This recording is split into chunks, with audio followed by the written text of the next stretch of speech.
I just want to make some brief comments really about working in the fields of museums and anthropology in this place at this time. It feels as though the stakes are now, and as they always have been, in fact, pretty high. I want to talk a bit about the responsibility that we have when we're the custodians of cultural collections within the university to try to work and think otherwise in the terms of this conference. I see this as a broad and a shared responsibility, not just to students, not just to the academic community, but beyond to people who are related directly to the objects in our storerooms and our display cases, and beyond them to the understandings that everyone can gain of the world through their engagement with collections. The current COVID-19 framing for these questions raises huge issues for museums that are fundamentally about forms of contact, creating publics through diverse and very embodied interactions between people and objects.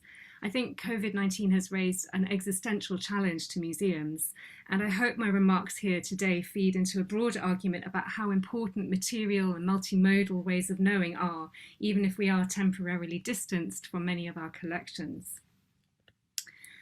The past 3 decades or so have seen some really dramatic developments and interventions into the museum world. Museums have been drawn into public dialogues about the recognition of past and present injustice, about colonial histories and colonial futures, about restitution and restorative justice. And over the past couple of years, and especially I think during the COVID time we're in, this has intensified even more. Debates about repatriation, colonial legacies, and decolonization have become much more prominent than ever, entering popular discourse as well as the thinking of museum practitioners and managers. So I think this has been a good time for me anyway to stop and reflect on a career spent as an anthropologist working in and studying museum collections for over 20 years now. From making collections and curating exhibitions as a PhD student, working with the Vanuatu National Museum and Cultural Centre, through working as a researcher at various museums, from the Cambridge Museum of Archaeology and Anthropology, the National Museum of New Zealand, Te Papa Tongarewa, and the Metropolitan Museum of Art in New York, through to my current role here at UCL. My research has focused on the contemporary politics of ethnographic collections and the shifting values and meanings that emerge as collections move from place to place, often under really difficult and problematic circumstances. I've traced how collections have been used to constitute new ways of talking about property, entitlement and rights, and citizenship, and most recently tracked this into the domain of digital technologies. And I've written extensively about all of these issues. Today, I just want to show very briefly as a kind of case study how I've been translating this kind of background research within the anthropology of properties, of museums, and of digital media into grounded forms of practice, working with collections and publics at UCL with the ethnography collections. Anthropology has long explored the colonial legacies of its museum practices and collections, but it's no longer enough to focus on the past. We have to develop, and I crib my title from Shelley Butler and Erica Lera's term, curatorial dreams or curatorial dreamings for the future. Their notion in a fantastic book that I commend to everyone of curatorial dreaming allows practitioners to work beyond the limits and constraints of their jobs to develop imaginary projects which they can then offer as constructive solutions to the problems that surround them or that emerge in their field. We're too often constrained by a mode of responding to the past as though it was a closed book, reacting against or generating critique. What if Butler and Lera ask, what if we're given the opportunities to really do things differently in the future? So curatorial dreaming is a speculative project that's generative of alternative pathways for the future of our current problems. In 2018, the International Council of Museums proposed a new definition, which was hotly debated in 2019 and actually sort of shelved for the time being. This is the current ICOM definition of museums, and this is the new one in which it was proposed we recognise museums as democratising, inclusive, polyphonic spaces for critical dialogue, acknowledging and addressing conflict and challenge. And this has not yet been accepted as the new definition of museums. But this shift from understanding museums as places that collect things to museums as sites of reconciliation with difficult histories, as well as with citizenship, is starting to filter into the ether. So I'm sure many of you know, in 2018, Emmanuel Macron in France commissioned Felwine Sarr and Bénédicte Savoy to write a report concerning the history and future of French colonial collections from Africa. And they threw down a gauntlet, writing, "To openly speak of restitution is to speak of justice or a rebalancing, recognition of restoration and reparation, but above all, it's a way to open a pathway towards establishing new cultural relations based on a newly reflected upon ethical relation." They propose a new relational ethics to shift the exchanges and communities of objects in a more equitable way that acknowledges and attempts to address actively the truths of past, present, and future injustice. And Macron responded by announcing a commitment to widespread restitution of French colonial collections, although there hasn't been much movement yet. Here in the UK, we've had a bit of a less grand response. And our acknowledgement of the legacies of colonialism and thinking through the roles of museums is really only just beginning. In July 2019, Tristram Hunt, the director of the Victoria and Albert Museum, argued in an editorial in The Guardian that, to, quote, "to decolonise is to decontextualise." And he's been joined by other museum directors arguing the emotional tenor of decolonisation discourses doesn't take into account the archival and historical research that emphasises the complexity of colonial encounter. Following on from this, a recent editorial in The Times argued vehemently against universities repatriating their collections, responding to calls for returns of the Benin bronzes from Oxford and from Cambridge. And the editors wrote, "The artefacts that universities hold for posterity are objects primarily for historical inquiry and understanding. Treating them instead as looted goods for which they must apologise and seek atonement is neither morally required nor conducive to learning about the past."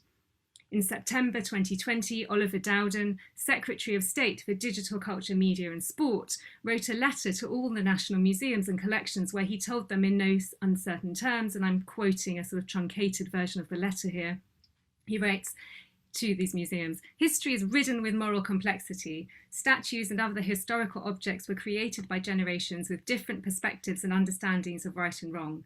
And it's for this reason the government does not support the removal of statues or other objects. As set out in your management agreements, I would expect arm's-length bodies' approach to the issues of contested heritage to be consistent with the government's position.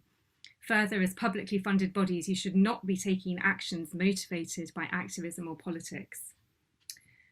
So put together, I think we can see we have a kind of establishment status quo that is being sort of very tightly held on to by government and many national institutions. They're supported by kind of forces of reaction, not just a commitment to the status quo, but really to this looking back, I think evinced by some of the Brexit discourses, to a nostalgic age of a kind of former Great Britain. But this hasn't stopped an ongoing swath of activism and critique to push back against forces that would argue that museums and collections must be neutral, are not political, and that these histories must somehow be erased by this kind of excess of complexity. And we see a new era, I think, of unprecedented cultural activism. And UCL, I'm quite proud to say, is a real hub for that. We have people like Sibadra Das, one of our science curators, who's been really forceful as part of Museum Detox, a network of BAME museum workers, but also to presence UCL's own complicity in racialization and theories of eugenics, which UCL has really been working hard to address over the past couple of years. We have Alice Proctor, who is a former master's student in our department of anthropology, who runs a movable feast of critique called the Uncomfortable Art Tours. It's just published a great book called The Whole Picture, which is a very passionate argument for uncovering the colonial histories of art and museums. And another PhD student in the department, but Victoria Nagbeto, is an activist scholar who's become a real driving force in decolonising public spaces and collections, particularly focusing on East London. So I think the bar's been set quite high by many of my colleagues and in arms. And I want to just finish for the rest of my small time here to present some of the moments of dialogue and practice that have emerged within our work in the UCL ethnography collections, which start to speak to how I imagine, in my curatorial dream, a future for museum anthropology in which we develop and document new perspectives on collections. We institutionalize them in the archive so that our future histories will not reflect the same norms currently embedded within many of our past collections. And I want to acknowledge here my colleague Delphine Mercier, who's my co-curator of the UCL ethnography collections, who've undertaken many of these projects with me. And I want to present some of our joint work here. And this is work, for the most part, that's quite invisible, I think, in the university context. It's work with school groups and with community groups that doesn't generally intersect with some of our teaching and research.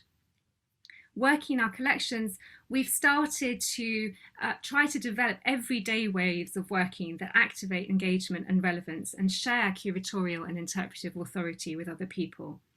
And in this way, we start to take seriously the demands for decolonisation.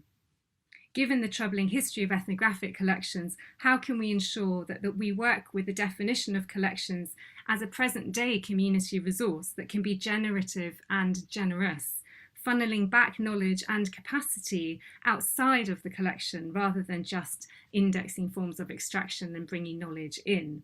And what could this mean for the future of museum anthropology? Oh, sorry, I missed a slide. I'll just jump over that. Here's just an image of Delphine and one of our former colleagues, conservator Susie Pancaldo, giving a workshop on conservation to students from the local secondary school to UCL Maria Fidelis, one of the nearest ones to our campus in Bloomsbury. We've initiated and responded to a number of collaborations with London-based cultural groups. And our starting point is very much to share the expertise that we hold in the university, delivering training in collections management and conservation, interpretation and curation. So to do this, we invite our academics and museum specialists to deliver training in object handling, in conservation, in storytelling, in material culture theory, to translate the key questions of our discipline into questions also relevant to communities. How can we learn from objects? What stories do objects tell? But we have an ulterior agenda, which is not just to kind of transmit our expertise outwards, but really to open up and destabilize these knowledge-making practices through these encounters. For instance, even as we teach the basic principles of object handling, we challenge the participants of our group, within our groups, to question how objects should be handled and develop their own protocols. And here are some images from work that we've done with a London-based community group, the Congo Great Lakes Association. And you can see they're meeting our collections from the Congo area for the first time. And during these sessions, people were playing instruments, taking selfies of themselves with collections, talking excitedly, passing objects around, pushing Delphine and I slightly out of our comfort zones as we watched these priceless objects moving in ways that we've perhaps never seen before. But also teaching us to reflect upon how collections care protocols can not only protect objects, but establish barriers of exclusion and alienation. It's only by pushing and testing these boundaries that we can reevaluate and critically intervene in our own received norms and practices.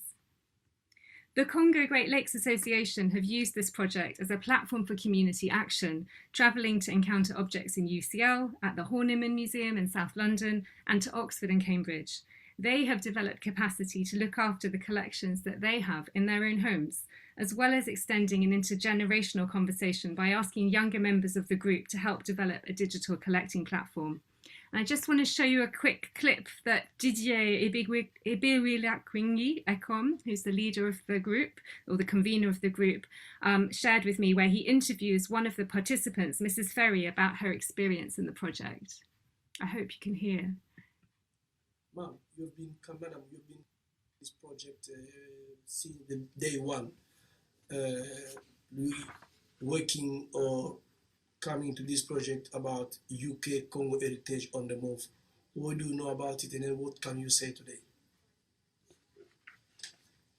This project is very useful to me because I've learned what our ancestors used to work and do, which has educated people or children of today, and the art they used to use in the past is evolved to the present time. And now the technology is copying all the ancestors used to do. And it's a part of history where children and other people from other countries, African countries, can be copying, and is used in other countries as well. Thank you very much. Do you like the project? I love the project. One, as I am, I look back what my people used to do, use their hands, kind of art. These days, I can use it as a hobby if I want to follow it, which is relaxing me, and I can teach other youngsters and other European people who never had this chance to have this. Do you think this kind of project should continue? I will definitely think it has to continue because it needs to be built up and continue, and we're going to find other things to add on. Thank you very much. Thank you. Since that initial project, Delphine and I have developed after-school clubs for secondary school students who work intensively through the collection and themselves become part of an ongoing conversation about how to learn from objects, where meaning and value might lie, and how these objects might connect to their everyday lives. Working with colleagues across the department, including Delphine, Ludo, who you'll hear from in a while, and Raphael, who you'll hear from tomorrow. And here you can see a former librarian from UCL Libraries, Tony-Anne Lacrette, who's also a poet. We've explored narrative and poetic strategies for connecting to collections.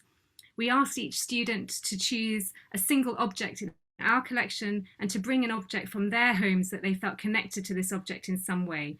Working in the collection, in the library, at home, they narrated these points of connection in their own curated exhibition. And this is really where I want to finish with some of their words. So Tyann Hudson from the Harris Invictus Academy in Croydon chose to work with lantern slides depicting life in Nigeria in the first half of the 20th century. And she linked them to a collection of cinema tickets from The View in Croydon that she had collected during trips to the cinema with her friends and family. And she wrote as part of her exhibition, "I have chosen this object because I think it represents friendship and helps me to remember my experiences. For example, when I went to see The Greatest Showman with some of my best friends, Jasmine and Victoria. This ticket helps me to remember the little details, like the fact that after the film, we sat on the floor of the cinema for an hour waiting for more friends to come out of another film. And also when we went to see Deadpool 2 as a leaving party and my friend who was leaving didn't show up."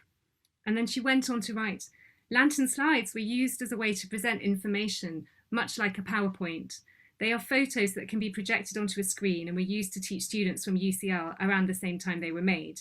And I chose these images because they're both linked to memories and ways of learning about different cultures.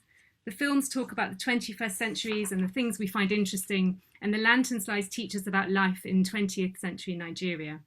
They're also connected by the way they were shown, both on projectors for a large audience." I've only had a really short time to show you a snapshot of one small aspect of my own form of curatorial dreaming, reimagining our collection spaces as co-curated and co-produced with new generations of students, researchers, artists, and Londoners. In my dream, the ethnography collection is activated as a resource not just to connect people to their own cultural heritage, but to enable the development of skills, new interpretive skills, and the emergence of new cultural narratives and new kinds of identity. The problematic legacies and histories of the anthropological counter remain, but the platform to narrate them, to create sense and meaning, has shifted. Within the collection, we've been strategically collecting the documentation from these works and developing new digital tools to connect this to the collection. And so if much of the response from the museum sector has been to insist on the necessity of careful archival and historical work, we have now created or had the opportunity to co-create a new and more equitable and open archive for our future collections. I think I'll stop there before my time runs out and look forward to discussing more in the panel. Thank you.